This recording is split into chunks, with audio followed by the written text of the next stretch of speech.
مفسرین نے یہاں تک لکھا کہ قرآن پاک کا جو نزول ہوا دوسرے نمبر پر سورۃ المدثر نازل ہوئی۔ قیامت کا دن ہوگا تو کچھ لوگ جنت میں ہوں گے اور کچھ لوگ دوزخ میں ہوں گے۔ جو دوزخ میں لوگ ہوں گے ان سے پوچھا جائے گا کہ تم دوزخ میں کیوں گئے، جہنم میں جانے کا تمہارا مقصد کیا ہے، کون سی غلطی ہوئی؟ تو قرآن نے سورۃ المدثر میں اس کو بیان فرمایا۔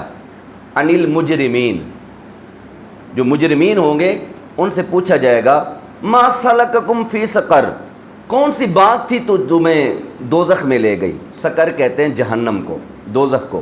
کون سی بات تھی جو تمہیں جہنم میں لے گئی؟ وہ جواب دیں گے قالو، وہ کہیں گے لم نک من المصلین، ہم نماز نہیں پڑھتے تھے۔ کچھ طبقہ ایسا ہوگا جو کہے گا کہ ہم نماز نہیں پڑھتے تھے۔ اس میں خواتین بھی شامل ہیں، اس میں مرد بھی شامل ہیں کہ جہنم میں جل رہے ہوں گے۔ پوچھا جائے گا کہ تم تو بڑے، وہاں پر آپ کے کپڑے اچھے ہوتے تھے اور بڑے محترم لگتے تھے، آج جہنم میں کیوں جل رہے ہو؟ کہیں گے لم نک من المصلین، ہم اللہ کی نماز نہیں پڑھتے تھے۔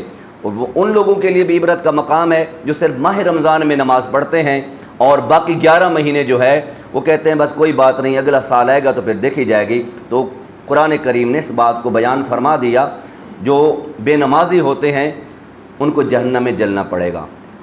اور کچھ اور طبقہ ہوگا وہ بھی جہنم میں جل رہے ہوں گے، ان سے پوچھا جائے گا کہ تم تو نماز بھی پڑھتے تھے لیکن پھر تم جہنم میں کیوں ہو؟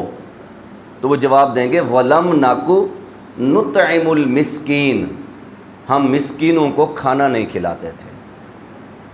ہمارے پاس اللہ تبارک و تعالیٰ کا دیا ہوا سب کچھ تھا لیکن ہم جو ہے مساکین کو کھانا نہیں کھلاتے تھے۔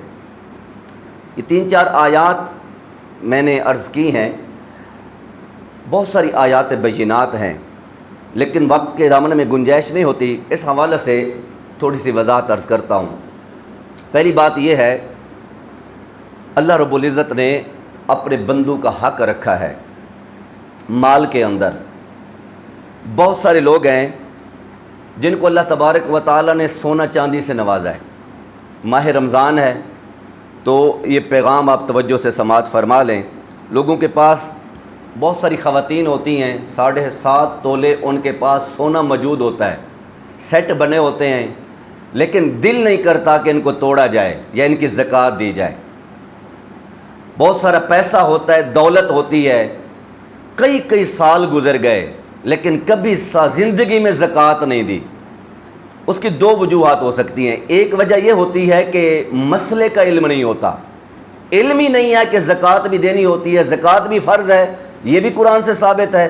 ایک بات تو یہ ہوتی ہے کہ زکوٰۃ نہیں ادا کی جاتی۔ دوسری وجہ یہ ہوتی ہے کہ پتہ ہوتا ہے لیکن پھر وہ مال کی محبت، دولت کی محبت، سونا زیور چاندی کی محبت جو ہوتی ہے وہ انسان کو مجبور کر دیتی ہے۔ بہت ساری خواتین کا سونا جو ہے الماریوں میں پڑا رہتا ہے لیکن وہ پہنتی بھی نہیں ہے، کبھی پہنا تو پہنا، بعض کو تو پہنتی دیکھتی رہتی ہیں، یا بہو پہنتی ہے یا پھر آگے بیٹیاں پہن لیتی ہیں، وہ مر کے قبر میں چلی جاتی ہیں۔ تو ایسا سونا جو ہے قیامت کے دن جو ہے وہ عذاب کا باعث ہوگا، دکھ کا باعث ہوگا۔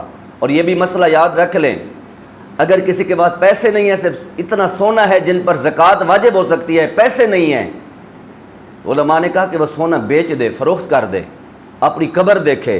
یہ شریعت کا حکم ہے۔